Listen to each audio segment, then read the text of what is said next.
Hello students, welcome to the Chetan Bharat Learning and today we will discuss Punjab PCS PYQs जो कि mains के रहने वाले हैं 2015 ईयर के। सबसे पहले हम बात करेंगे जियोग्राफी के एंड देन बात करेंगे जो भी इन्वायरमेंट के क्वेश्चंस आए होंगे। तो आइए शुरू करते हैं। पहला क्वेश्चन जो रहने वाला है, the mantle is the layer between the crust and the outer core is divided into sections which are based upon the result of seismology give an account of these sections। देखिए student, ऐसे आपको question देखने को मिलेगा जो कि ये तो पीवाईक्यू है बट ऐसा ही क्वेश्चन आपको देखने को मिलेगा। तो इसको कैसे स्टार्ट करें और क्या करें, ऐसा बहुत सारे क्वेश्चंस हमारे माइंड में आते हैं। बट जब हम क्वेश्चंस को कर रहे होंगे, ऐसे क्वेश्चंस को करेंगे, तो हमारे पास बिल्कुल ही कम टाइम होगा इसको सोचने के लिए, इसको करने के लिए। तो क्या करें, सबसे पहले देखेंगे यार उन्होंने हमसे पूछा क्या है। मेंटल पूछा है कि वो एक लेयर बना के बैठा है between the crust and outer core के बीच में, वो एक लेयर बना के बैठा है और ये जो डिवाइड हुआ हो रहा है इसके बीच का जो जोन है वो डिफरेंट सेक्शन में हमें देखने को मिल रहा है जो कि बेस्ड है सीज्मोलॉजी के ऊपर। क्लियर? अब आइए देखते हैं। देखो हम क्या बोलेंगे कि इसमें इंट्रो कुछ ऐसे रहने वाली है कि जो सीज्मोलॉजी होने वाली है, seismology, the seismology through primary and secondary waves exhibit, या जो क्या कर रही है वो through the primary secondary waves वो आपको बता रही है, रिवील्स कर रही है। क्या रिवील्स कर रही है? Reveals that mental is not uniform, कि मेंटल यूनिफॉर्म नहीं है, mental is not uniform, it divided into different sections. ठीक है, डिफरेंट सेक्शंस बेस्ड ऑन, या different sections with different properties. तो आप इसको ऐसे भी स्टार्ट कर सकते हो, या तो विद डिफरेंट प्रॉपर्टीज, है ना। एक तो इसका ये ठीक रहने वाला है कि हमने इंट्रो में बता दिया को एग्जामिनर को कि सीज्मोलॉजी से हमें पता लगा है थ्रू प्राइमरी सेकेंडरी और वेव्स के कारण उन्होंने रिवील्स किया है कि मेंटल जो है यूनिफॉर्म नहीं है। मेंटल एक सिंपल यूनिफॉर्म स्ट्रक्चर नहीं है, वो डिवाइडेड है इनटू डिफरेंट सेक्शन जिनकी डिफरेंट प्रॉपर्टीज है। आइए हम थोड़ी सी बात करेंगे। अगर मैं कुछ ऐसे आपको स्ट्रक्चर बना के दूंगा तो उसमें ये वाला क्या पोर्शन होता है, इसको मैं बोलता हूँ ये क्रस्ट है, नीचे मेंटल है और नीचे कोर है। तो कोर कैसे होता है? कोर एक आउटर कोर होता है और एक इनर कोर होता है, हम लोगों को तो यही आता है। उसके बाद एक ऊपर क्रस्ट आता है मुझे और एक मेंटल आता है, ये हमें इतना पता है। अब मुझे बोल रहा है कि मेंटल इज लेयर, मेंटल एक लेयर की फॉर्म में है, किसके बीच में? क्रस्ट के बीच में एंड आउटर कोर के बीच में। तो यहाँ मेरे को अब इस चीज का बताना है कि बोल रहा है कि ये भी आप बोल रहे हो ये भी क्या है, डिफरेंट सेक्शन में डिवाइड कर रखा है। अब ये जो डिवाइड हुआ है डिफरेंट सेक्शन की बात आ रही है, मतलब ये कौन बता रहा है हमें? ये सीस्मोलॉजी से मुझे पता लगा है। अब सीस्मोलॉजी क्या होता है? Seismology is the seismic waves. तो सीस्मोलॉजी बात हो रही है सीस्मिक वेव्स की। और सीस्मिक वेव क्या होती है? ये दो तरह की होती है, एक प्राइमरी होती है, एक सेकेंडरी होती है। मतलब कि ये क्या है, ये बॉडी वेव्स होती हैं, ये बॉडी वेव्स हैं, और ऐसे ही सरफेस वेव्स होती हैं। बट इसमें हमें बात करनी है सिर्फ बॉडी वेव्स की। ओके। अब इस प्राइमरी वेव की भी अपनी कुछ प्रॉपर्टीज होंगी, सेकेंडरी वेव्स की भी अपनी प्रॉपर्टीज होंगी। आप इसको इस तरीके से आप इतना दिखा के फिर इसको बोल ऐसे लिखा के दिखा सकते हो कि डिफरेंट सेक्शन है। डिफरेंट सेक्शन जो है वो कहाँ से पता लग रहा है हमारे को? सीज्मोलॉजी से। सीज्मोलॉजी मतलब सीज्मिक वेव, सीज्मिक वेव मतलब कि आपके पास प्राइमरी एंड सेकेंडरी वेव्स हैं। फिर आप अगला जो आप क्या करोगे, आप एक ऐसा स्ट्रक्चर बनाओगे जो हमें इसके एविडेंस बता रहा है। यानी ये क्या है, ये कोर होगा, है ना, ये कोर है, ये आउटर कोर है। तो यहाँ पर हमने बोला कि सपोज करो यहाँ पर कुछ अर्थक्वेक आया है, तो अर्थक्वेक से क्या निकली होंगी? ये वेव्स निकली है ना। अर्थक्वेक से क्या निकली है? ये डिफरेंट काइंड्स ऑफ वेव्स निकली है अर्थक्वेक से। अगर मैं थोड़ी सी बात करूंगा, ये वेव्स निकली हैं। तो यहाँ पर जब मैं बात करता हूँ सेकेंडरी वेव की, सेकेंडरी वेव की बात कर रहा हूँ, तो मैं बोल रहा हूँ कि यार सेकेंडरी वेव मुझे क्या बता रही है? वो इतना बता रही है कि अर्थ is not from not formed by a single layer, एक लेयर से तो नहीं बनी है। ठीक है। तो हमें पता लगा कि अर्थ में हमारे को मल्टी लेयर्स देखने को मिलती हैं। ओके। अब जैसे ही हमारी वेव ऊपर से नीचे तक आई तो उसने हमें बताया कि अब उसने बोला है एग्जामिनर ने कि इनके बीच में जो डिफरेंट सेक्शन है आप उनके बारे में थोड़ा हमें बताइए। ठीक है, हमको इतना तो लग गया पता। जब मैं प्राइमरी वेव को लेके आऊँगा, तो प्राइमरी वेव क्या करेगी, वो आएगी जब प्राइमरी वेव, तो वो यहाँ से पास होके यहाँ से थोड़ा-सा सीधा फिर ऐसे करके निकल जाएगी, है ना? ऐसा कुछ बनाएगी। तो यानी वहाँ पर जो शैडो ज़ोन रहता है, अगर मैं यहाँ से कुछ ऐसे करके ऐसे आएगा और यहाँ से ऐसा आएगा और यहाँ से ऐसा आएगा। यानी प्राइमरी वेव में शैडो ज़ोन जो रहेगा वो 103 से 143 के बीच में या 142 के बीच में रहने वाला है। तो ये शैडो ज़ोन है और यानी यहाँ पर वेव की प्रेजेंस नहीं देखने को मिलेगी। तो प्राइमरी वेव क्या बता रही है कि अर्थ के पास डिफरेंट काइंड्स ऑफ लेयर्स हैं और उन लेयर्स की अपनी डिफरेंट प्रॉपर्टीज हैं और अपना डिफरेंट स्ट्रक्चर है। अब ये आप कैसे लिखोगे, आप इतना ये फ्रेम ये आप क्या करोगे, इतना आप इंट्रो पार्ट में इसको नीचे लिख के ये वाला ये इंट्रो पार्ट में लिख के उसके बाद आप बोलोगे कि बॉडी सेक्शन में कि अर्थ की जो मेंटल है, mental is divided into different kinds of layers. Okay, जैसे मेंटल में अगर मैं फर्स्ट बोलूंगा तो उसको मैं थोड़ा सा इसको मुझे साफ करना पड़ेगा ना, तो इसको थोड़ा सा साफ कर देते हैं, फिर मैं आपको बताता हूँ क्या लिखना है। तो ऐसे क्वेश्चन को देखो, सबसे पहले देखो मुझे आता क्या है ना, आता क्या है और हम उस चीज को कैसे ट्रांसफॉर्म कर सकते हैं। ओके, अगर मैं थोड़ी सी यहाँ बात करूंगा तो मेंटल जो है उसको डिवाइड किया गया हमने किस तरह। सर एक होगा अपर मेंटल वाला रीजन, है ना। मेंटल को अगर मैं लिखूंगा, अगर मैं यहाँ पर आपको थोड़ा सा बना देता हूँ मेंटल वाला पोर्शन, तो मैं क्रस्ट नहीं बता रहा हूँ, मैं सिंपल अब मेंटल बोल रहा हूँ कि मेंटल ये वाली चीज है, तो इसको मैं अपर मेंटल लिखूंगा। एक आएगा मेरा अपर मेंटल के बाद में जो ट्रांजिशन यानी बीच वाला मेंटल आएगा, ट्रांजिशन मेंटल आएगा, और एक आएगा ट्रांजिशन के बाद में जो लोअर मेंटल होगा, लोअर मेंटल आएगा, तो ये भी मेंटल में ही है। और लोअर मेंटल के बाद में बच्चे ये अभी न्यूज में भी था, न्यूज में भी बात चली थी कि यहाँ पर हमें एक लेयर देखने को मिलती है जिसको बोलते हैं डी लेयर। तो ये चारों अब आपको एक्सप्लेन करनी पड़ेंगी कि ये चारों हमें अलग अलग जोन्स देखने को मिलते हैं मेंटल में, जो कि क्रस्ट और आउटर लेयर के बीच में है। अगर मैं सबसे पहले फॉर एग्जांपल मैं इसको बताता हूँ आपको, यहाँ पर अगर मैं थोड़ा सा बता दूं बच्चे, एक चीज ध्यान रखना है कि अब थोड़ा सा यहाँ पर स्पेस कम है, तो यहाँ देखेंगे अगर मैं इसको थोड़ा सा साफ ही करना पड़ेगा ना, इसको अच्छे से बनाते हैं। तो यहाँ पे कुछ ऐसा बनाया, तो यहाँ पर क्या है, ये हो गया हमारा इतना पोर्शन हो गया क्रस्ट, और देन मेंटल को मैं इतना बना देता हूँ, और ये मेरे पास कोर है, ये आउटर कोर है, ये इनर कोर है। और यहाँ पर मैंने क्या किया, एक लेयर बना दी, इसको मैंने बोल दिया ये क्या है, ये डी लेयर है, ये डी लेयर है। तो यहाँ पर अगर मैं इसका लिखूंगा तो 2700 किलोमीटर से लेके 2900 किलोमीटर के बीच में हमें डी लेयर देखने को मिलती है। अब डी लेयर का काम क्या है सर, ये इंपॉर्टेंट रोल प्ले करती है इन जनरेशन ऑफ मेंटल प्ल्यूम। ठीक है, जो मेंटल प्ल्यूम हम पढ़ते हैं वहां पर जनरेशन ऑफ मेंटल प्ल्यूम में ये एक इंपॉर्टेंट रोल प्ले करती है। और क्या करती है, और इसका एक मतलब रोल है जो कि ये एक्चुअली क्या करती है, ये रेगुलेट करती है ना, क्या करती है, ये रेगुलेट करती है किस चीज को, रेगुलेटिंग द, ठीक है, जो magnetic magnetic and thermal behaviour. Okay, तो मैग्नेटिक और थर्मल बिहेवियर को ये क्या करती है, रेगुलेट करने का काम करती है।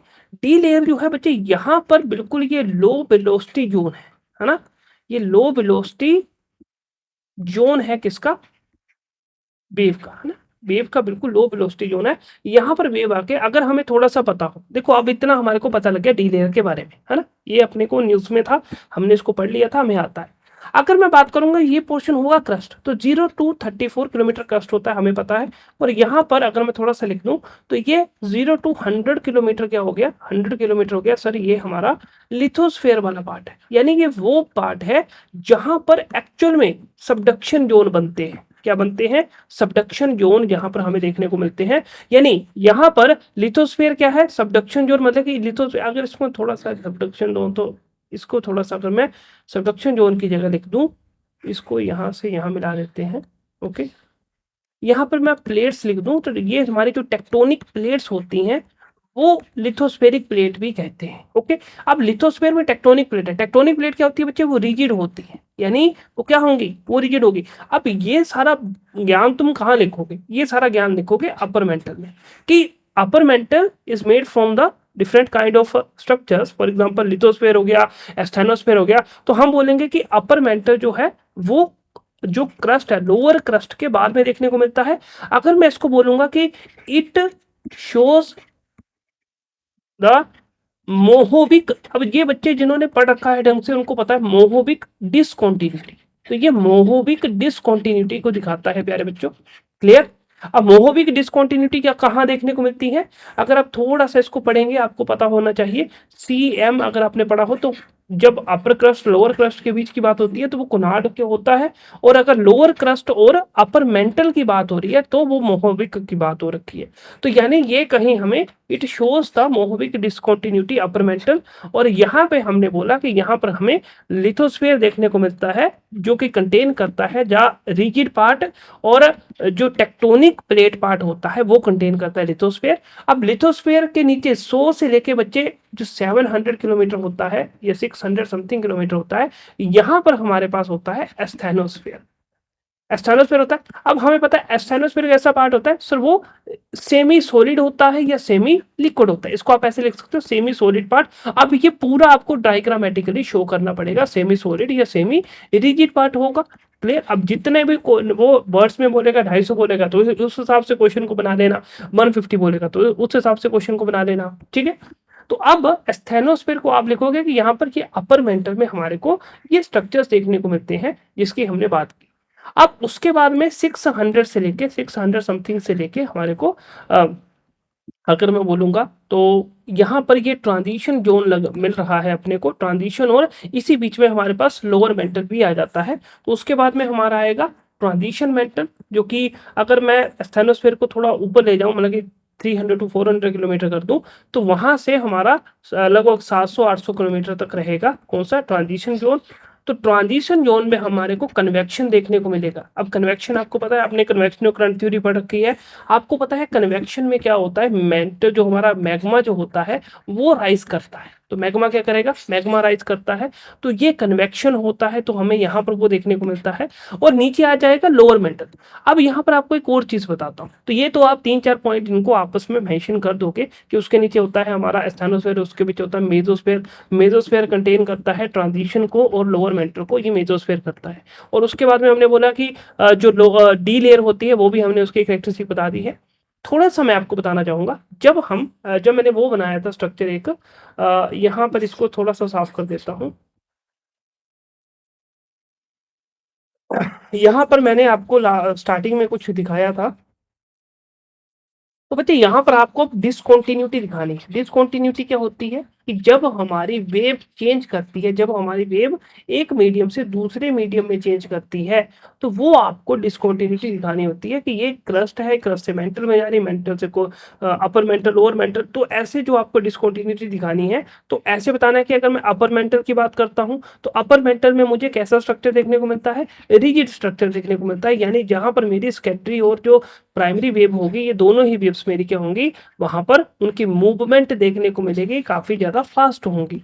और अगर मैं रिजिड से जा रहा हूं कहां पर, लिक्विड फेज में, तो वहां पर मेरी जो मूवमेंट होगी वो थोड़ी सी स्लो हो जाएगी। और अगर मैं सेकेंडरी वेव की बात कर रहा हूं तो वो हमारी सिर्फ ट्रैवल करती है ओनली इन सॉलिड मीडियम। और उसके बाद गैसियस फेज में तो वो बिल्कुल कम हो जाएगी। तो ऐसे करके आपको थोड़ा सा दिखाना पड़ेगा, हर एक लेयर में 2-3 पॉइंट आपको ये डालने पड़ेंगे ऐसे करके। फिर तुम लास्ट में कंक्लूजन में बोलोगे, कंक्लूजन तो चलो हो जाएगा इसका, कैसे होगा कि ये जो लेयर्स है which is this layers mantle, अगर मैं बोलूंगा earth is not a uniform या mantle is not a uniform and it contains different kinds of layers, जिसमें हम बोलेंगे कि हमारे को मतलब कि ये सेम लिख देंगे, मतलब कि थोड़ा सा कि हमारे पास डिफरेंट काइंड ऑफ लेयर्स हमें देखने को मिलती है, जो कि सीज्मोलॉजी के कारण हमें उस चीज़ के बारे में पता लगता है। प्राइमरी और सेकेंडरी वेव जो होती हैं वो हेल्प आउट करती है हमारे को to identify this kind of structures. तो ये आपको थोड़ा सा इसमें बताना है, और ये आपका एक परफेक्ट क्वेश्चन बन जाएगा जिसमें एग्जामिनर भी खुश हो जाएगा, क्योंकि देखो आपके पास हर क्वेश्चन के लिए कुछ ही समय होगा। मुझे नहीं लगता आप इससे ज़्यादा कुछ लिख पाओगे वहाँ पर। ठीक है, चाहे आप जितना मर्जी प्रिपेयर करके चले जाओ, वहां पर जो एट ए टाइम में जो आपको दिमाग में चीजें आ रही हैं, तो कुछ ऐसी चीजें आपके दिमाग में होनी चाहिए कि हाँ अगर मैं मेंटल को फर्दर ब्रेक करता हूँ तो वो इस तरह से टूटेगा, यहाँ पर ये फंक्शन होता है, यहाँ पर ये होता है, यहाँ पर ये होता है, यहाँ पर ये होता है। तो आपको डिफरेंट स्ट्रक्चर्स करने पड़ेंगे, तो ये थोड़ा सा आपको ध्यान रखना है। Next is what short write short notes on the following, तो what is Pacific ring of fire, simple पूछा है पैसिफिक रिंग ऑफ फायर क्या होती है, तो इसको and why does it have name the same, मतलब कि उसको ये नाम क्यों दिया गया है, ये क्वेश्चन पूछा है। तो पैसिफिक रिंग ऑफ फायर में आप अगर मेरे साथ, अगर मैं आपको छोटा सा एक स्ट्रक्चर ड्रॉ करके देता हूँ फॉर एग्जांपल, तो ये मेरे पास ऑस्ट्रेलिया कॉन्टिनेंट हो गया ना, तो यहाँ पर मैं थोड़ा सा अगर आपको बना के देता हूँ तो ये,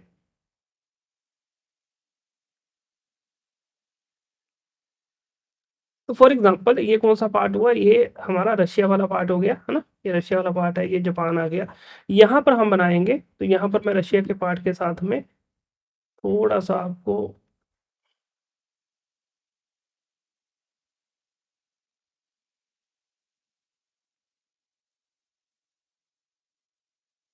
तो ये हमने थोड़ी सी कोशिश की है कि हम आप लोगों के साथ में,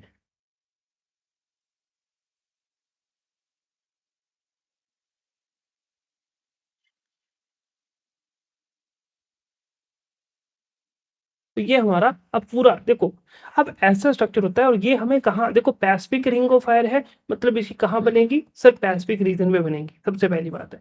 आपको ये ड्रॉ करना है ना, बिल्कुल आपसे एग्जैक्ट नहीं मांगेगा एग्जामिनर, पर एटलीस्ट आपको कुछ ऐसा ही बनाना है। तो अगर मैं यहाँ पर कुछ बनाऊं, तो ये मेरा स्ट्रक्चर कुछ यहाँ पर कुछ ऐसे देखने को मिलेगा ना, ऐसे देखने को मिलेगा। ये आपने क्या किया सर, ये उसको थोड़ा कर लेना एडजस्ट ना, हम हमारे पास स्पेस नहीं है, और हम थोड़ा आज दूसरे सिस्टम पे बना रहे हैं, तो थोड़ा ऊपर नीचे हो रहा है। तो ये क्या है, ये है हमारे पास, यहाँ पर आपको थोड़ा सा यहाँ जैसे भी मिलेगा, ये इंडोनेशिया वाला रीजन है, तो यहाँ पर आपको कुछ आइलैंड्स वगैरह देखने को मिलेंगे। तो ये सारा किस में आ रहा है, ये ring of Pacific ring of fire में देखने को मिल रहा है। अब यही है पैसिफिक रिंग ऑफ फायर, क्यों है Pacific ring of fire sir, एक तो इसका, अब इंट्रो में क्या लिखोगे, उन्हें सिंपल पूछना है, सिंपल पूछा है पैसिफिक रिंग ऑफ फायर क्या है, कि सर एक तो ये सरकम पैसिफिक बेल्ट है, दूसरा इसकी जो शेप है वो हॉर्स शू की तरह हमें देखने को मिल रही है ना, जो कि एक्सटेंड कर रही है। अब देखो इसमें तुम थोड़े से इन्फो भी डाल सकते हो कि ये जो रिंग ऑफ फायर है, ये एक्सटेंड कर रही है कहाँ, कितना सर, लगभग 40,000 किलोमीटर जो है, इसका मुझे ये पूरा एक्सटेंशन देखने को मिल रहा है, पहली बात। ठीक है, बाकी हम बोलेंगे कि ये जो बेल्ट है, ये वर्ल्ड की, इस बेल्ट में वर्ल्ड के मोस्ट एक्टिव वोल्केनो, यानी आप बोलोगे लगभग 75% मोस्ट, वर्ल्ड के मोस्ट एक्टिव वोल्केनो इस बेल्ट में है।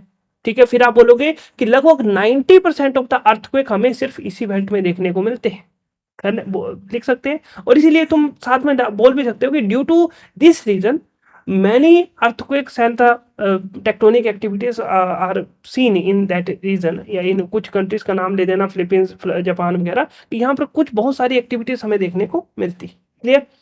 अब बॉडी पार्ट में क्या आएगा, इंट्रो तो तुमने ऐसी दे दी, बॉडी पार्ट में आएगा कि ये कहाँ कहाँ देखने को मिलती है। फिर तुम बोलोगे यार जो पैसिफिक रिंग ऑफ फायर है, ये हमें Australia, Indonesia, little bit countries like China हो गया, जापान हो गया, साउथ कोरिया हो गया, मतलब कि यहाँ ये पूरा इस जोन में आ रहा है ना। अब इसका कनाडा वाला हो गया थोड़ा सा रीजन, थोड़ा सा अगर मैं यूएसए का कैलिफोर्निया वाला रीजन, वहाँ पर ये हमारे कुछ कंट्रीज हो गए, यहाँ पर एंडीज पर्वत श्रृंखला आ जाती है ना, एंडीज माउंटेन रेंज आ जाती है, मतलब कि ये सारी चीज़ें आपको ऐड ऑन करेंगे, करनी पड़ेंगी बॉडी पार्ट में, कि ये कहाँ देखने को मिल रहा है। तो बॉडी में क्या हो गया कि इसका कहाँ फाउंड हो रहा है, इसको ये लिखोगे। ठीक है, अब पहला आपने बता दिया कि ये फाउंड कहाँ हो रहा है, उस चीज़ के बारे में आपने बता दी बात, थोड़ा उसमें दिख नहीं रहा है, फिर ये फाउंड कहाँ हुआ ये बता दिया। बच्चे एकदम बिल्कुल सिंपल से लेके जा रहा हूँ कि तुम्हें उस टाइम पे देखो, जो मेरे, अभी मैं कुछ पढ़ के नहीं बैठा हूँ, जो मेरे दिमाग में आ रहा है मैं वो लिख रहा हूँ। ठीक है, कि मुझे अगर मेरे को ये क्वेश्चन लिखना होता तो मैं कैसे करता, पहले तो मैं इस मैप को बना के एग्जामिनर को खुश कर देता, वहीं पर एग्जामिनर फ्लैट हो जाता। ठीक है, उसके बाद मैं तुमको ये इंट्रोडक्शन देता, जहां पर मैं थोड़ा सा डाटा एड ऑन कर देता अपना, डाटा ऐड ऑन करने के बाद में फिर मैं इसको बताता बॉडी में कि क्यों यहाँ पर हमें ये कहाँ फाउंड हो रहा है, वो बता दिया। अब सवाल आता है सर, एक तो था कहाँ, वेयर, है ना, एक है वेयर, अब ये कि हाउ, ये कैसे बना, हाउ, अब इसका जवाब देना पड़ेगा मुझे कि ये बना कैसे। क्लियर है बात। अब बना कैसे है, तो यहां पर हमें क्या देखने को मिली है, टेक्टोनिक एक्टिविटीज, है ना, टेक्टोनिक एक्टिविटीज देखने को मिली है। अगर यहां पर हम बोलेंगे कि दिस, ये जो है Pacific ring of fire is formally made due to the tectonic activities in this region, जहां पर तुम बोलोगे कि यहां पर because of the formation of the subduction zone, यहां पर क्या बने हैं, यहां पर सबडक्शन जोन बने हैं। सबडक्शन जोन कैसे बने, जैसे तुम बोलोगे कि फॉर एग्जाम्पल, यहां पर तुम एग्जाम्पल लिखो कि जो, अगर मैं बोलूंगा क्या बोलोगे, रुको, इंडोनेशियन आर्किपेलागो है ना, अगर को हम बोलते हैं कि इंडोनेशियन आर्किपेलागो, आर्किपेलागो, और साथ में तुम बोलोगे इंडोनेशियन आर्किपेलागो कैसे बना, ठीक है, साथ में बोलोगे जो फिलीपींस, फिलीपींस में जो हमें आइलैंड देखने को मिलते हैं, इनके फॉर्मेशन के बारे में थोड़ा सा बता देना कि यहाँ पर ओशियन ओशियन कन्वर्जेंस हमें देखने को मिली है। थोड़ा सा इनको डायग्रामेटिकली बता देना कि ओशियन ओशियन कन्वर्जेंस में मतलब एक प्लेट थी इंडो ऑस्ट्रेलियन, एक प्लेट थी इंडो ऑस्ट्रेलियन, और एक प्लेट थी हमारे पास दूसरी है कौन सी, एक है हमारे पास सुंडा, सुंडा प्लेट है ना, सुंडा प्लेट। तो इन दोनों की जब कन्वर्जेंस हुई है तब हमारे पास बने हैं ये। अब देखो ये जो बने हैं ना, यहाँ पर तो एक सुंडा प्लेट क्या है, एक ओशियानिक प्लेट है ना, तो यहाँ पर दूसरी इंडो ऑस्ट्रेलियन प्लेट है जो कि कॉन्टिनेंटल प्लेट होगी।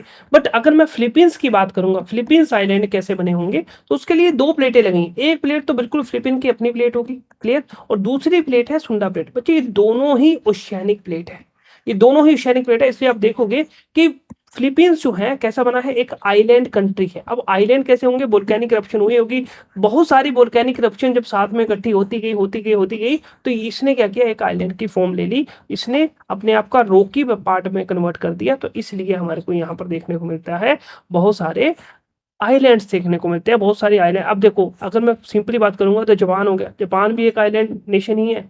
अगर मैं बात करूंगा फिलीपींस आइलैंड नेशन है, यहाँ पर इंडोनेशिया, बोर्निया, जो भी उसके आइलैंड्स हैं, ये सारे ही तो ऐसे ही तो बने हैं, ठीक है। तो ऐसा करके आप इसको पूरा बता सकते हो फॉर एग्जांपल करके कि सर ऐसे ऐसे रीजन है जहां पर हमें ये पैसिफिक रिंग ऑफ फायर देखने को मिल रहा है, बिल्कुल वोल्केनिक रीजन है। यहाँ पर हमको देखो, यहाँ पर आप कुछ मेन मेन हमें यहाँ पर आप बोल सकते हो कि सबडक्शन जोन बन रहा है, ये आपको पूरे कॉन्टिनेंट्स बने। इसके साथ साथ तुम बोलोगे इसके साथ साथ हमें अर्थक्वेक जो एक्टिविटी जो है बहुत बहुत सारी देखने को मिलती है, उसके साथ में हमारे पास ट्रेंचेस भी देखने को मिलती है। जैसे तुम बोलोगे अब ये दो ओशियन ओशियन प्लेट आपस में कन्वर्ज हुई है, इसलिए यहाँ पर हमें फिलीपींस की जो सबसे डीपेस्ट ट्रेंच है, मनीला ट्रेंच, मनीला ट्रेंच, वो हमें देखने को मिलती है। तो आप थोड़ा सा उसके बारे में बताओगे, क्लियर।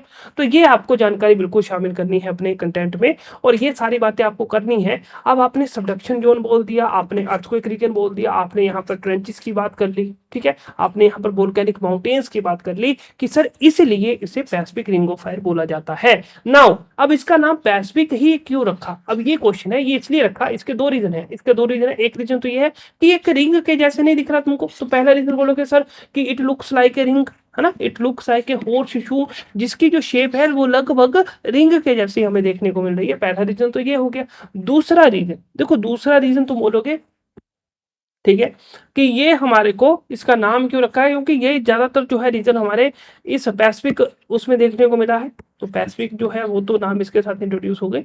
तो ये कुछ एक दो रीजन है। अब इसमें अभी तक तो मुझे यही याद आ रहा है, ठीक है, कि अब इसका जो नाम होगा वो इसी लिए ही रखा गया है।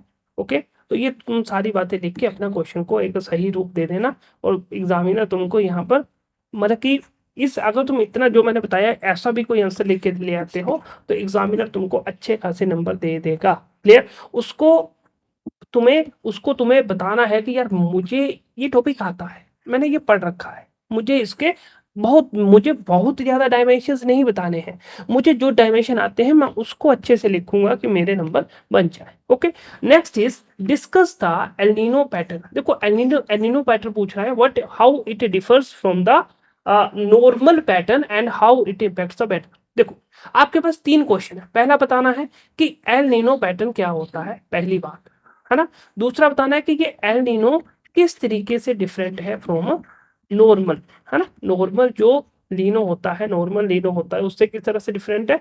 और तीसरा बोल रहा है कि एल नीनो से क्या इम्पैक्ट पड़ता है वेदर के ऊपर। अब आपसे ये तीन क्वेश्चन उसने पूछा है, मैंने काफी बच्चों से पूछा, उन्होंने बोला सर हम आइडेंटिफाई ही नहीं कर पाते कि हमसे पूछा क्या है। तो आप क्वेश्चन को तोड़ दो भागों में कि अपने को इतने, अब जितने फॉर एग्जाम्पल ये 250 वर्ड्स में है ना, फॉर एग्जाम्पल ये 250 वर्ड में है, तो मैं इंट्रो को कितना खींचूंगा, 30 से 40 वर्ड की इंट्रो खींचूंगा। इंट्रो क्या खींचूंगा भाई, मुझे और कुछ नहीं पता, या तो मुझे ये पता होना चाहिए कि कोई रीसेंट इवेंट हो। पहले सबसे पहली बात, कोई रीसेंट इवेंट होगा मतलब कि वो कोई करंट का होने वाला है, ठीक है? अब मैं ये नहीं बोलूँगा कि यही आपसे दोबारा से पूछ लिया जाएगा, नहीं पूछेगा एग्ज़ामिनर। आपको तैयारी कैसे करनी है, पढ़ना कैसे है वो, जियोग्राफी के करंट अफेयर पढ़ो, कहीं पर कोई अगर कूलिंग इफ़ेक्ट आ रहा है, कहीं पर कोई तुमसे कोई हीट वेव पूछ रहा है, कहीं पर तुमसे कोई कुछ भी अगर एल नीनो की केस आ रही है, मानसून की केस आ रही है, तो तुम उस केस को लगा दो ना कि सर रिसेंटली हमारे को कुछ ऐसा देखने को मिला है कि एल नीनो एक्टिविटीज़ हमें इस रीजन में देखने को मिली है और उस रीजन से वहाँ पे सूखा हो गया, फलाना हो गया। ऐसी बातें कर दो 2-3, एग्जामिनर खुश हो जाएगा, यार इसको तो रिसेंटली एक्टिविटीज़ भी आती हैं इसको, है ना? तो ऐसे करके तुम क्वेश्चन को स्टार्ट करते हो। जिन बच्चों ने नहीं इतना करंट पढ़ रखा उनके लिए सिंपल ऐसा हो जाएगा कि भाई एल नीनो क्या है, it is a warm El Nino southern oscillation. ठीक है, तो ये एक warm El Nino southern oscillation है, या उसको तुम बोलोगे कि जब अनइवनली जो वार्म हो जाता है या सडनली जब वार्म हो जाता है ईस्टर्न रीजन, है ना, जब सडनली वार्म हो जाता है eastern Pacific region of ocean, है ना, eastern Pacific region of ocean, तो वहां पर हमें एल नीनो जैसी घटनाएं कुछ देखने को मिलती हैं। तो ये तुम ईस्टर्न इक्वेटोरियल पैसिफिक रीजन, है ना, ऐसे लिख देना, इक्वेटोरियल ईस्टर्न इक्वेटोरियल पैसिफिकेशन, तो वहां पर हमें एल नीनो देखने को मिलेगा। सिंपल सी बात, क्लियर? ये हमने थोड़ी सी बात बता दी एल नीनो पैटर्न के बारे में। अब एल नीनो होता क्या है थोड़ा सा बताना, मतलब एल नीनो तो बता ही दिया ना हमने कि ये एक वार्म सदर्न ऑसिलेशन है, और हमने बोला कि ये तब देखने को मिलती हैं जब वार्म, और अगर मैं सेंट्रल की बात करूंगा या फिर ईस्टर्न की बात करूंगा ऑफ इक्वेटोरियल पैसिफिक ओशन, जब वो अनइवनली और सडनली वार्म हो जाए, तो और उससे क्या हुआ, अब ईस्टर्न साइड पे जब वार्म हो रहा है तब हमारे को एल नीनो देखने को मिल रहा है, ऐसा ही होता है। आइए देखते हैं। अगर मैं फिर आप क्या बोलोगे, बॉडी पार्ट में क्या लिखोगे कि अब आपको उनको समझाना है कि नॉर्मल कैसे होता है, यहाँ समझाते हैं कि नॉर्मल कैसे होता है और दूसरा कैसे होता है, मतलब कि नॉर्मल कैसे होता है, एल नीनो कैसे देखने को मिलता है। आइए देखते हैं। देखो, अगर आपको क्या करना है, अब आपको ऐसे लिखना है नॉर्मल केस, पहले ये लिखना है नॉर्मल केस। नॉर्मल केस में क्या होगा कि यहाँ पर आपने बताया कि सर ये वाला रीजन कौन सा है, ये ऑस्ट्रेलिया है ना। यहाँ पर आपने बोला कि ये वाला रीजन कौन सा है, यार इसको ना ऐसे अंदर को लेके ऐसे करना है। अब ये पेन मेरे पास दूसरा है तो बन नहीं रहा उतना अच्छा। ओके, अब तुम लोग क्या करोगे, यहाँ पर बना देना कि कहीं पर तो यहाँ जैसे कहीं से इक्वेटर पास होती है, फिर तुम लिखोगे, फिर क्या करोगे, अब तुमने ऊपर से तुमको बताना है कि ये इक्वेटर है, तो ये क्या है, ये 30 डिग्री है। ठीक है, यहाँ पर नीचे भी 30 डिग्री बना देना है। अब यहाँ से तुम ट्रेड विंड्स को ऐसे लाओ, नॉर्मल, यहाँ पे लिखोगे नॉर्मल ट्रेड विंड्स, ऐसा कुछ लिख दोगे ना, नॉर्मल ट्रेड विंड्स, और यहाँ लिखोगे, यहाँ भी सेम ऐसे कर दोगे ना, ऐसे कर दोगे। इससे क्या हो रहा है, अब तुम लिखोगे यहाँ पर कि यहाँ पर इसको थोड़ा सा एक्सप्लेनेशन कर दो कि नॉर्मल ट्रेड विंड्स, है ना। अब नॉर्मल ट्रेड विंड से जो वार्म सी सरफेस टेम्परेचर या sea surface temperature move move towards अब इसको मैं ऐसे लिख पाऊंगा ना, चल नहीं रहा है अच्छे से, मूव टुवर्ड्स, ये ऑस्ट्रेलियन साइड है ना, Australian coastal region, Australian west, ये सॉरी ईस्टर्न कोस्ट, ऑस्ट्रेलिया के लिए क्या है, ये ईस्टर्न कोस्ट ही है ना।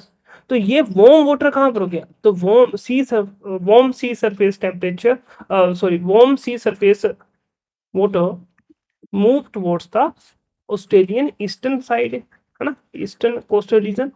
और यहाँ पर बोलोगे कि जब वार्म वाटर यहाँ पर हो रहा है तो यहाँ पर कन्वेक्शन होकर यहाँ पर होगी रेनफॉल, और वहीं पर कोल्ड वाटर जो है वो अपवेलिंग करेगा, और अपवेलिंग के कारण में वो कहाँ जाएगा, टुवर्ड्स द वेस्टर्न साइड। तो ऐसा करके तुम अपने आंसर को लिखोगे, और उससे क्या, अब देखो इतना करके छोड़ दोगे, सेम यहाँ पर नॉर्मल केस की जगह अब क्या करोगे, अब लिखोगे दूसरा केस। दूसरे केस में क्या होगा, अगर मैं थोड़ा यहीं पर आपको बता दूं दूसरा केस, तो यहाँ पर अब कोल्ड वाटर को कहाँ ले आओगे, कोल्ड वाटर को यहाँ ले आओगे, फिर क्या लिखोगे, तो कोल्ड वाटर यहाँ आएगा, यहाँ लिखोगे वीक ट्रेड विंड्स, और यहाँ लिखोगे स्ट्रॉन्ग इक्वेटोरियल करंट, तो यानी इक्वेटोरियल जो करंट है वो स्ट्रॉन्ग है। तो जब ऐसा लिखोगे तब एग्जामिनर को क्वेश्चन पढ़ने की भी जरूरत नहीं है, वो वही समझ जाएगा कि तुमको आता है एल नीनो और नॉर्मल नीनो में फर्क। ठीक है, फिर क्या बोलेगा, फिर बोलेगा हाउ इट इम्पैक्ट्स वेदर। अब वेदर को कैसे इम्पैक्ट कर रहा है, तो इसमें तुम लोग लिखोगे, क्या लिखोगे, अगर मैं थोड़ा सा आपको बताऊं, देखो मैंने इसको फिर से बोल रहा हूं, मैंने कोई इसके लिए कुछ इसको नहीं प्रिपेयर किया है, तैयार किया है। मैं नॉर्मल वे से सोच रहा हूँ कि एग्जामिनर, मैं खुद अगर एग्जामिनर होता तो मैं कैसे अपने क्वेश्चन से इंप्रेस हो पाता। ठीक है, तो how it impacts weather, weather को कैसे इंपैक्ट करेगा, कहाँ गया ये है ना। वेदर को ऐसे इंपैक्ट करेगा कि अगर मैं लिखता हूं, फिर आप लिखोगे नॉर्मल केस, या तो फिर ऐसे कर लो कि नॉर्मल केस में ही आंसर लिख दो, है ना, नॉर्मल केस में ही नीचे लिख लो इट अफेक्ट्स वेदर लाइक। अब कैसे करेगा कि यहां पर तुम लिखोगे जो हमारा वेस्टर्न साइड है, अगर मैं लिखूंगा वेस्टर्न साइड, या इसको वेस्टर्न वेस्टर्न छोड़ो, इसको लिखूंगा कि उसको इतना बना के ना, इतना बना के यहाँ से थोड़ा सा भारत वाला भी बता देना, यहाँ पर भारत वाला हाई प्रेशर भी लिख देना, है ना। जब यहाँ पर लो प्रेशर होगा तो यहाँ पर हाई प्रेशर रहेगा, यहाँ पर लो, यहाँ पर फिर से हाई प्रेशर हो जाएगा। तो इसको ये सिनेरियो समझाना कि अगर केस, यहाँ देखना कि अगर केस इंडिया का है, ऑस्ट्रेलिया का है और चिले का है, ठीक है, चिले का है, तो यहाँ पर अगर मैं बात करूंगा नॉर्मल केस की, यहाँ पर नॉर्मल लिखना, और यहाँ पर बड़ा मत है, चतुर मत बनना कि मुझे नॉर्मल भी समझाना है, मुझे ला भी समझ, ला नहीं, जितना पूछा है हमसे उतना करें, एलिनो लिखेंगे और साथ में यहाँ पर हरिकेन। अब ये तुमको बता रहा हूं मैं, तुम्हें ये लिखना ऐसे नहीं है, तुमको ये पूरा लाइन्स में लिखना है ये। ओके, अब यहाँ पर देखेंगे इंडिया का केस में क्या होगा। इंडिया के केस में अगर मैं नॉर्मल की बात करता हूँ तो नॉर्मल में सिंपल मॉनसून आएगा और सिंपल रेनफॉल देखने को मिलेगी। ऑस्ट्रेलिया के केस में यहाँ पर जब नॉर्मल होगा तो यहाँ पर सिंपल अपने को हाई रेनफॉल देखने को मिलेगी, और चिले में क्या होगा, वहां पर नो, बिल्कुल ड्रॉट देखने को मिलेगा चिले में, है ना, नो रेनफॉल देखने को मिलेगी। वही एल नीनो के केस में क्या होगा, भारत में ड्रॉट हो जाएगा, ऑस्ट्रेलिया में, भारत में वैसे वो सीवियर ही ड्रॉट रहता है, ऑस्ट्रेलिया में ड्रॉट हो जाएगा, और वहां पर मतलब कि नो रेनफॉल होगा ऑस्ट्रेलिया में, और यहाँ पर चिले में हमारे पास रेनफॉल देखने को मिलेगा। जब इंडिया में हम नॉर्मल कंडीशंस की बात कर रहे हैं, है ना, नॉर्मल कंडीशन, नॉर्मल हो गया, एल नीनो हो गया, हरिकेन्स का, हरिकेन्स का क्या इफेक्ट होने वाला है भारत में। तो हरिकेन्स का भारत में इफेक्ट ये होने वाला है कि यहाँ पर, सॉरी, हरिकेन्स का एलिनो के केस में, तो एलिनो तो ये है ना, एलिनो के केस में नीचे आएगा यार, हरिकेन्स का एलिनो के केस में इफेक्ट होगा कि वहां पर किसी भी तरह के नो हरिकेन्स हमें देखने को मिलेंगे, और नॉर्मल में यहाँ अगर मैं लिख दूं, यहाँ पर साथ में लिख देता हूँ हरिकेन्स, तो हरिकेन्स जो है हमारे को यहाँ पर देखने को मिलेंगे। अब जब तुम ये वाली लाइनें, ये वाला कंटेंट वहां लिखोगे, एग्जामिनर तुम्हें नंबर क्यों नहीं देगा, उसको पता है कि जो मैंने सवाल पूछे हैं वो इस बच्चे को आता है, इसको पता है एलिनो क्या होता है, इसको आता है, ये कैसे डिफरेंट है इसको आता है, ये वेदर को कैसे इम्पैक्ट करता है इसको आता है। क्लियर, तो ये बच्चे हमने थोड़ा सा किया है ना, ये हमने जियोग्राफी का किया है। अब थोड़ी सी इन्वायरमेंट की बात कर लेते हैं, इन्वायरमेंट देखते हैं।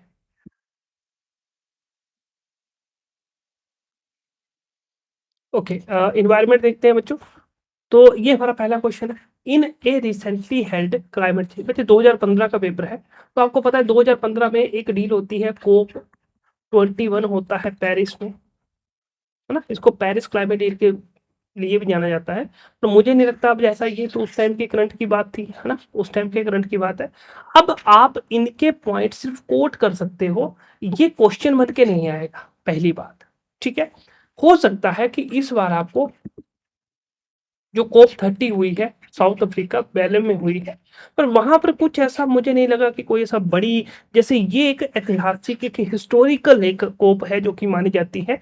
ऐसे ही कोप 26 है जो कि स्कॉटलैंड में हुई थी, स्कॉटलैंड में हुई थी 2021 में। ये भी अपने आप में बड़ी इंपॉर्टेंट थी, क्योंकि यहाँ पर इन्होंने जो टारगेट्स लिए गए थे, नेशनल डिटरमाइंड कॉन्ट्रीब्यूशन से जो इनके टारगेट्स थे, वो इन्होंने अपने टारगेट्स बनाए थे। अब मैं आपको सीधा कंटेंट ही दे देता हूँ, ठीक है।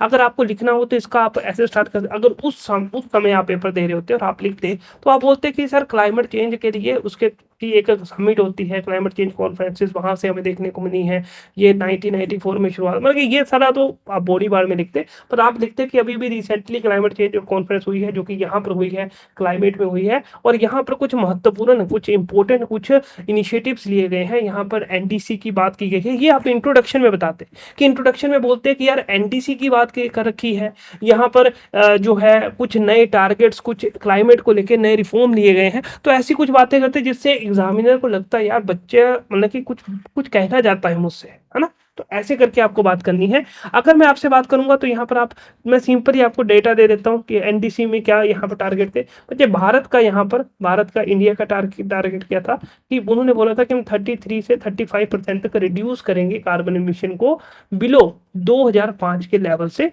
तो इतना हम कर देंगे, कब तक करेंगे? 2030 तक करेंगे। तो ये कुछ बात करी गई थी। और फिर बोला गया कि ऐसे चाइना ने भी कुछ बोला था, सेम यूएसए ने कुछ बोला था, और सेम यहाँ पर यूरोपियन यूनियन का भी कुछ था। तो चाइना बोलता है कि मैं 60 टू 65% कम कर दूंगा, सेम बाकी सेम था। और यूएसए बोलता है मैं 26 टू 27% कम कर दूंगा, सेम बिलो 2005, और मैं 2025 तक खत्म कर दूंगा। ठीक है। और सेम यहाँ पर यूरोपियन यूनियन बोलता है कि यार मैं 20 से 25% तक कम कर दूंगा, पर मैं करूंगा 90 के लेवल तक, जो कि 2030 तक करूंगा। तो ये कुछ इनका डाटा था। इन्होंने पहली बार एक बाइंडिंग था, देखो ये, अब ये सारे आपको पता होना चाहिए इस डील के बारे में। ये पहली बार एक बाइंडिंग फॉर्मेट आया था, जो कि बोला गया था कि आपको जितना आपने बोला है उतना आपको करना ही पड़ेगा। क्लियर? तो ये हमारी सारी बातें हुई थी। अगर मैं आपसे अब चलता हूं, देखो अब उसके बाद आपको इंपॉर्टेंट है COP 26 को पढ़ना। COP 26 में क्या होता है? स्कॉटलैंड में, जहां पर भारत ने अपना पंच अमृत करके अपने टारगेट्स रखे थे कि हम ये करेंगे 2030 तक, जिसमें से भारत ने अभी एक टारगेट को अचीव भी कर लिया है, जिसमें कि बोला गया था कि हम जो हमारी नॉन 500 गीगावाट तक हम क्या कर लेंगे, नॉन फॉसिल से हम एनर्जी प्रोड्यूस करेंगे, यानी रिन्यूएबल एनर्जी से हम नॉन फॉसिल फ्यूल्स, अच्छा ये रिन्यूएबल एनर्जी से हम क्या करेंगे, ये रहता है ना, रिन्यूएबल एनर्जी से हम क्या करेंगे, अपना एनर्जी प्रोड्यूस करेंगे 2030 तक 500 गीगावाट, जो कि ये टारगेट हमारा पूरा हो चुका है। क्लियर? तो ये हमने थोड़ी सी बात की थी आप लोगों के साथ में। और वहां पर इसके बाद और भी है कि हम इतना 1 मिलियन टन तक हम क्या करेंगे, कार्बन एमिशन करेंगे, उसको रिड्यूस करेंगे, और उसको कार्बन सिंक का काम करेंगे। और ऐसे ही हमने बोला था कि हम नेट जीरो अचीव करेंगे 2070 तक। Okay, non fossil fuel energy का यूज़ करेंगे हम 50%, जो हमारी व्हीकल्स में जो एनर्जी होती है वो हम 50% तक रिन्यूएबल एनर्जी से चलाएंगे 2030 तक। ऐसी कुछ बातें कर रखी थी। ऐसे ही अब COP 30 भी हुई है, तो उसके बारे में भी आपको थोड़ा सा पढ़ लेना है। तो इसमें कुछ ज़्यादा है नहीं बताने लायक, इसलिए मैं इस क्वेश्चन को आगे ज़्यादा नहीं बता रहा हूँ। हाँ, ये क्वेश्चन आया था, और हो सकता है ऐसे कुछ क्वेश्चन आए आपको कि why does the eastern coast of India experience more more frequent tsunamis in comparison to western coasts. Okay, अब तुमसे पूछा है कि तुमसे उसने सिंपल क्वेश्चन पूछा है कि बताओ भाई, क्यों ऐसा हमें ईस्टर्न कोस्ट ऑफ इंडिया में ज्यादा सुनामीज क्यों देखने को मिल रही हैं as compare to western coast? बिल्कुल सिंपल सा एग्जांपल है। अब देखो, या तो तुम्हारे पास कोई रीसेंट घटना हो कि हाँ अभी अभी जो है वो बे ऑफ बंगाल में ऐसी ऐसी हमें एक सुनामी वगैरह देखने को मिली है, और उसका कारण ये था। तुम इतना बोल के क्वेश्चन को छोड़ सकते हो, ये तुम्हारा इंट्रो पार्ट हो जाएगा। जिन लोगों को नहीं पता है कि यार सुनामी से रिलेटेड अभी कोई न्यूज़ थी नहीं और मेरे पास कुछ कंटेंट है नहीं, तो सुनामी को बता दो भाई कि सुनामी कैसे जनरेट होती है। ठीक है, क्या होती है सुनामी, है ना? ये मूवमेंट्स ऑफ द, जो हमारे पास हाई वेव्स हमें देखने को मिलती हैं, और ये क्यों होती है, क्या होती है, इसके ऊपर बारे में बता दो कि फ्रिक्वेंटली, और अगर मैं बोलूँगा तो हमारे पास हाई वेव्स देखने को मिले, है ना, वो कैसे देखने को मिलेंगी, उसका ड्यू टू द, बता दो भाई, ड्यू टू द अर्थक्वेक हो सकता है, वोल्केनिक eruption हो सकता है ना, टाइड्स के कारण ऐसा हो सकता है। तो ये सारे रीजन है जहाँ से हमें सुनामी देखने को मिल सकती है। बट इसमें या इसको तुम ऐसा भी लिख सकते हो, ड्यू टू द मेगाथेलिक, है ना, मेगाथेलिक अर्थक्वेक। अब तुम, ये कोई टर्म अभी न्यूज में नहीं है ना, ये टर्म जो है न्यूज में है, तो तुम इसको भी डाल सकते हो कि मेगाथेलिक जो अर्थक्वेक आया है, अर्थक्वेक होता है, उस कारण से हमें सुनामी देखने को मिलती है। तो थोड़ा और एक बढ़िया रहेगा। और यहाँ पर मैं थोड़ा सा आपको बता दूं कि सुनामीज के लिए होता है कि अगर कुछ, अब मुझे एक्चुअली इतना याद नहीं आ रहा, 6.6 मैग्नीट्यूड होगा आई थिंक। अगर इससे ज़्यादा मैग्नीट्यूड का कोई अर्थक्वेक आए, 6.6 होता है कि 7.6 होता है, तो कुछ इतना होता है कि अगर इतने मैग्नीट्यूड का भूकंप आएगा तभी वहाँ पर हमें सुनामीज क्रिएट होती हुई देखने को मिलेगी, नहीं तो नहीं होती। तो थोड़ा बहुत सुनामीज के बारे में बता दोगे तो कुछ गलत नहीं रहेगा, वो एक एड ऑन ही करेगा। क्लियर? ओके, अब हम इससे आगे थोड़ा सा समझते हैं और जानते हैं कि इसके आगे क्या बात कर सकते हैं। देखो, अब बात करेंगे थोड़ा सा ये इसको। ओके, अगर मैं भारत की बात करता हूँ तो ये मैंने क्या किया, भारत के मैंने दो साइड्स बना दिए। अब ये है हमारा वेस्टर्न कोस्ट, ये हमारी वेस्टर्न कोस्ट है, ये हमारी ईस्टर्न कोस्ट है। अब आपको पता है ईस्टर्न कोस्ट के साथ में यहाँ क्या लगता है, यहाँ पर है हमारे पास अंडमान निकोबार।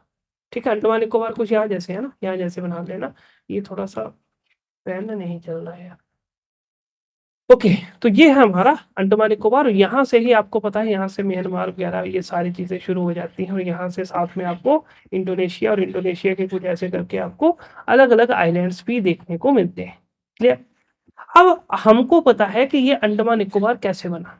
इसके बनने का पीछे का बड़ा सिंपल सा कारण है। एक तो कारण ये है कि सर यहाँ से जो हमारी इंडियन कॉन्टिनेंट, जो हमारा इंडियन प्लेट थी, है ना, वो मूव कर रही थी। ऊपर था यूरेशियन प्लेट, और इंडियन प्लेट जब ये मूव कर रही थी तो यहाँ पर एक शट डोर मैकेनिज्म बनता है। ठीक है, और यहाँ से हमारा इसी का ही जो आगे एक्सटेंशन है, म्यांमार वाली जो प्लेट है, उसके साथ में यहाँ पर हमारी कन्वर्जेंस देखने को मिलती है। तो ये कॉन्टिनेंटल थी, ये भी कॉन्टिनेंटल थी, तो यहाँ पर हमारे पास नॉर्थ ईस्टर्न वाले क्या बनते हैं, हमारे पास हिमालयस देखने को मिलते हैं। जब इसी का ही सदर्नवर्ड एक्सटेंशन होता है, यहाँ से इंडियन प्लेट आती है और यहाँ से आती है म्यांमार प्लेट, है ना, जब इनका होता है तो यहाँ पर हमारे पास अंडमान निकोबार बनते हैं। क्यों बता रहे हो सर आप मुझे, क्यों बता रहे हो चीजें, ये इसलिए बता रहा हूँ कि यहाँ पर हमारे पास सबडक्शन जोन बनता है। जब तक सबडक्शन जोन बनेगा तो सबडक्शन जोन से क्या होगा, अर्थक्वेक बनेगा, और अर्थक्वेक बनेगा तो वहां से सुनामी भी बनेगी। क्लियर। तो यहां से हमने बोला कि यहाँ पर इंडो ऑस्ट्रेलियन प्लेट है, जब इंडो ऑस्ट्रेलियन प्लेट की और यहाँ पर म्यांमार प्लेट की जब आपस में यहाँ पर कन्वर्जेंस देखने को मिलती है, तो उसमें हमारे पास बनता क्या है, वो बनेगा सबडक्शन जोन। तो पहला पॉइंट क्या हो गया कि प्रोक्सीमिटी, प्रोक्सीमिटी ऑफ ईस्टर्न, है ना, क्या लिखा है इन्होंने, ईस्टर्न कोस्ट, है ना, proximity of the eastern coast towards subduction zone. तो जब सबडक्शन जोन है तो यहाँ पर आप बता भी सकते हो लोगों को, है ना, बता सकते हो एग्जामिनर को कि क्या होता है सबडक्शन जोन, पूरा ग्रामेटिकली उसको, सॉरी पूरा जो है आप डायग्रामेटिकली उसको बताइए यार, सबडक्शन जोन ये होता है। मैं ये कह रहा हूँ, ये बातें कहना चाहता हूँ मैं। यहाँ पर आप बताइए कि आपके पास ये सबडक्शन जोन बनते हैं यहाँ पर उस चीज़ से, उस चीज़ के कारण यहाँ पर भूकंप वगैरह, वोल्केनिक आइलैंड बन रहे हैं, जो भी इरप्शन हो रही है तो वोल्केनिक एक्टिविटी हो रही है तब भी भूकंप आ रहे हैं, तो अर्थक्वेक से भूकंप आ रहा है, वोल्केनिक एक्टिविटी से भूकंप आ रहा है। तो ये सारे कारण मिलके क्या कर रहे हैं, यहाँ पर इस चीज़ को ईस्टर्न कोस्ट में बहुत सारे भूकंप वगैरह क्रिएट कर रहे हैं। दूसरी साइड अगर मैं वेस्टर्न घाट की बात करूंगा, है ना, वेस्टर्न घाट्स की बात करूंगा तो वेस्टर्न घाट्स आ रहे हैं। देखो अब वेस्टर्न घाट जो है यहाँ पर आपको देखने को मिलते हैं माउंटेन्स, है ना, वेस्टर्न घाट में बहुत ज़्यादा माउंटेन्स है, बहुत ये जो घाट है यहाँ पर हिली स्ट्रक्चर हमें बहुत ज़्यादा देखने को मिलता है। ठीक है, अब ये ज़्यादा भी देखने को मिलता है और ये स्ट्रॉन्ग भी देखने को मिलता है। तो वेस्टर्न घाट्स जो है वो स्टेबल है बच्चे, स्टेबल है, और दूसरा जो है वो बहुत दूर है, तो which is very far from the subduction zone. तो यहाँ पर क्या है, यहाँ पर अरेबियन सी आ गया, है ना, अरेबियन सी आ गया, तो very far from the subduction zone.